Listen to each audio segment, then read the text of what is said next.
Hi, and welcome back to Tuesdays with Tuesday. I'm Tuesday, and I'm here to read to you today. Every Tuesday, I read you a chapter from one of my books. So I wrote this one a couple years ago, and this is my fantasy pen name, which is Mary E. Twomey. The entire series is released, so if you're one of those who don't like to read a series until the whole thing is there in case the author loses steam or takes a long time between books, you don't have to worry about that because it's already out. You can read this series on ebook, paperback, audio, hardcover. I think that's all the editions that there are. Today we're in chapter 40. And I've got my dog here. She is delightfully a little bit off camera, but that's my snuggle buddy today. Are you ready? Chapter 40. King Mason Zombie Slayer. The drive was silent. I mean utterly silent. Danny had called Ezra when Mason and I got into the car, speaking to him in quiet tones before he got in. I listened carefully, confirming that he didn't say a word about the state of the trailer, only informing him that we had secured the stone. Even so, I knew I'd ruined it. The one good thing that had actually happened to Bev, and I was taking it away. They wouldn't look at her the same. They wouldn't laugh at her jokes as easily. And she needed that. Bev drew confidence from other people adoring her, and I was now the person who took that away. I didn't want to take good things away from Bev. Mason drew me into his side midway through the drive. He was unused to cars, so his other hand gripped the door like he was afraid of being catapulted into the stratosphere. I knew he had to hold me or touch me in some way. I was his job. However, in that car ride, his arm felt protective. It had been a long time since I'd been protected and felt that supreme level of solidarity. The rock, apparently, was in fact the lost Sagrado stone, and it remained tucked in the trunk as we drove to the nearest camping store to buy a sturdy bag to seal it in so it didn't turn anyone to stone. I didn't even get out of the car, allowing Danny and Marianne the space to go shopping without us. October?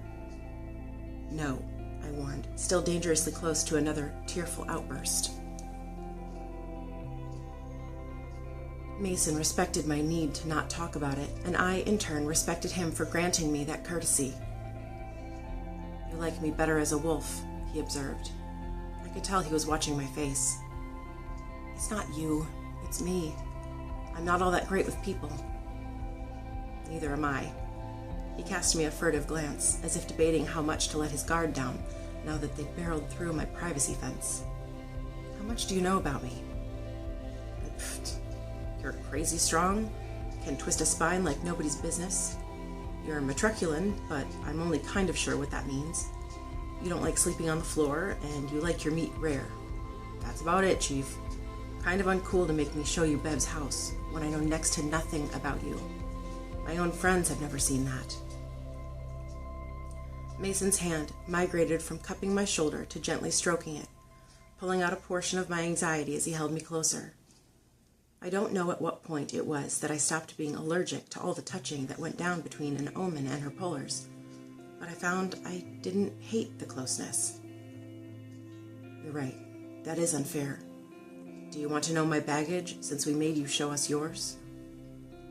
"That'd be a good place to start."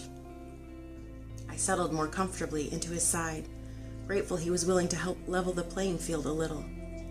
He was taller than me, like Vaughn was, and everyone else for that matter. But his bulk was thicker, more solid with hardened muscles. Yet somehow he was still comfortable to lean against, even though I didn't have much practice with tenderness like this. "Where'd you grow up?" "In Tearaway, in a nation called Hayop. I am the king's firstborn. I imagine people called me far worse things than mansion boy. I was sheltered and spoiled." I probably shouldn't have said that to Danny. I'll apologize. "Danny is one of my best friends. He won't let you apologize for that. We were wrong to make you take us in." "We were talking about you," I reminded him. I could tell he was uncomfortable with his two long legs cramped in the back seat. I'm sorry, I'm crowding you. Here, stretch out a little. I tried to pull away, but Mason's arm around me tightened. I'm all right. I like you near me. I don't actually get a lot of this. He cast me half a smirk. I don't suppose I could ask you to rub my stomach like you did last night. I didn't need a mirror to know my cheeks were crimson. Sorry about that. I've just always wanted a dog. I guess I got carried away with the fantasy. The corner of his mouth lifted, making him look impossibly more handsome, with a slight tease on his lips. So I'm your fantasy? Apparently there was a whole shade deeper than crimson my face had the ability of turning. I blushed furiously, ducking my head. I didn't mean it like that, and you know it. Mason reached over his body and lifted my hand, resting it on his toned stomach. I wasn't kidding.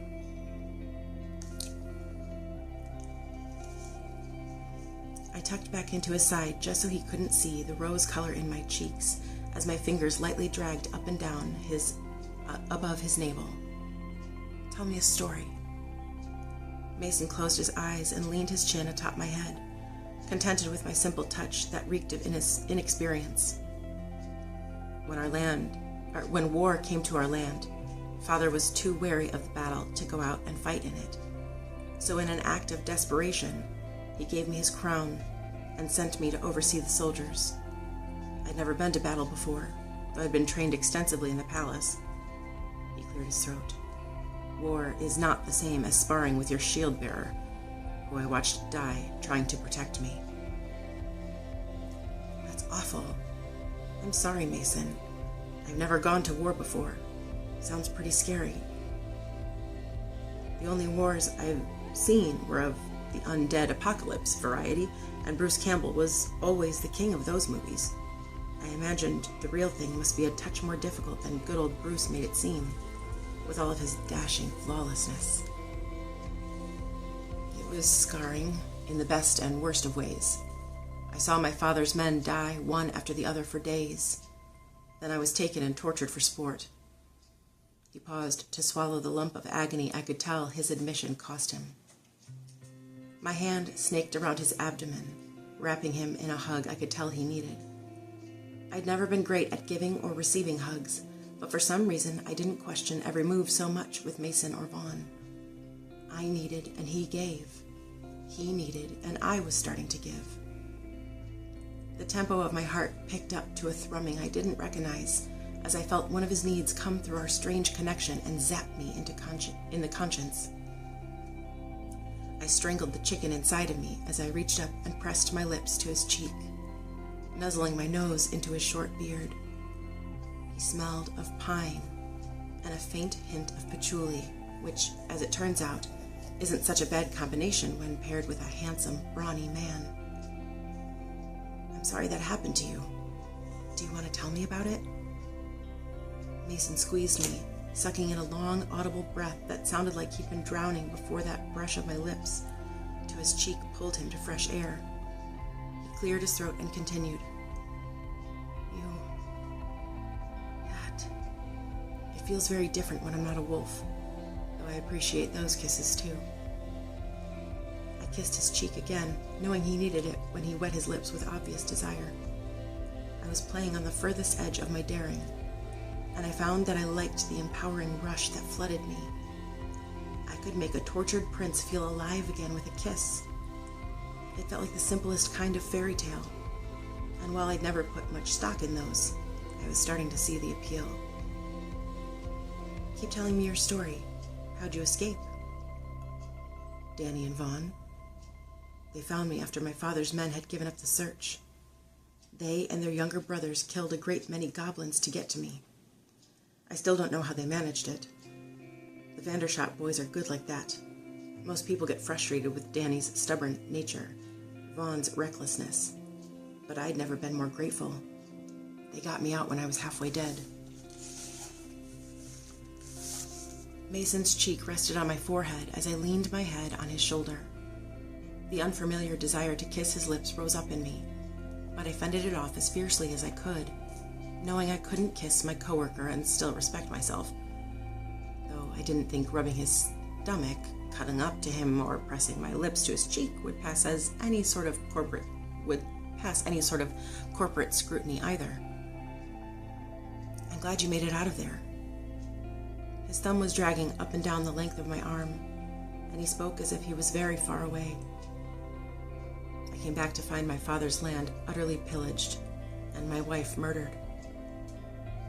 I stiffened, not sure if I should pull away. I'd never been snuggled up to someone else's husband before, dead or alive, and I didn't know all the rules. Kara hadn't been given a proper burial, so she migrated to Sambi. I followed her there. Wait, I missed a step. How did she go to Sambi if she was dead? In our land, when we die, our bodies reanimate if not buried correctly. Come again? Reanimate? That was my cue to pull away. The moment my skin parted from his, I felt bereft somehow, and out of sorts. Sorry, if your wife is somehow still alive, I don't think she'd like me cozying up to you like this. I inched to the far side of the back seat from him, embarrassed at how thoroughly I'd let my guard down. Guilt and confusion tore at me as I wrestled with the foreign desire to go back to his solid embrace. Oh, I was rubbing your belly. I'm sorry. I'll talk to her and tell her it was all my fault. I'll sit in the front seat. Marianne can trade. Mason chuckled, though I couldn't see what could possibly be funny about the situation. She passed away years ago. Her body reanimated, like our kind do if not buried, and she migrated to Sambi. Her body's a shell. She wasn't inside of it anymore. She's not alive, just her body can move. My nose scrunched. Like a zombie? I don't know what that word means. You'll have to ask Danny. We call them Amalanhigs. There's something in our dead that are drawn to Sambi. Perhaps it's the snowy woods they prefer hiding in, or the Arctic temperatures to keep their carcasses from rotting so quickly. The undead have no language, no real will other than to drink blood and eat organs. Like Vaughn if he started feeding to his heart's content and transitioned. That's why his self-control is most important if he's to stay alive. What? Please tell me you're making this up. Why would I make up such a horrible story? I followed my wife there to put her to rest. He punched his chest, stabbed her through the heart, and buried her face down, how it's supposed to be done. I blinked at him, my mouth agape. You stabbed your wife through the heart? And buried her. I wouldn't have her sucking the blood of innocents, peeling their skin off so she could eat it. I wouldn't want her body used to murder people. The Amalanhigs can't control themselves. They don't recognize individuals, only blood and organs. They're the only race that's thriving with the famine hitting so hard. More and more bodies are migrating to Sambi. They're fed on by the others as soon as they cross over. It's sad, really. The dead feeding on the dead. He took stock of the distance between us and motioned me toward him. I'm not telling you these things to scare you away from me. You showed us your cuts. I promised to show you mine. If we're going to make a solid team, we can't have secrets. Well, I'm not giving up all my secrets just yet. Neither am I. But this is a good place to start. It's all common knowledge about me anyway. He laid his hand out on the seat. Please, I don't know what it is about you, but I like you near me. I inched back to his side, feeling so very right, mixed with a tinge of wrong at being so close to him. His arm wrapped around me, and I felt him exhale, as if the touch that was supposed to be relaxing to me was also soothing to him. I guess that's the funny thing about touch when you do it right. So you buried your wife the way she needed. You took care of her the way she would have wanted. Then what? I saw the land for what it was, a breeding ground for danger everyone was ignoring. The Amalanhigs, or what did you call them? Zombies? Yes, the zombies are drawn from all over Tearaway to Sambi. Their numbers are growing constantly because of the famine. Soon there will be too many. And they'll hunt out more prey, live prey from surrounding nations. So I did what I thought was right. I abdicated my claim on the throne of my people in Hayop and took up residence in Sambi's frozen forest.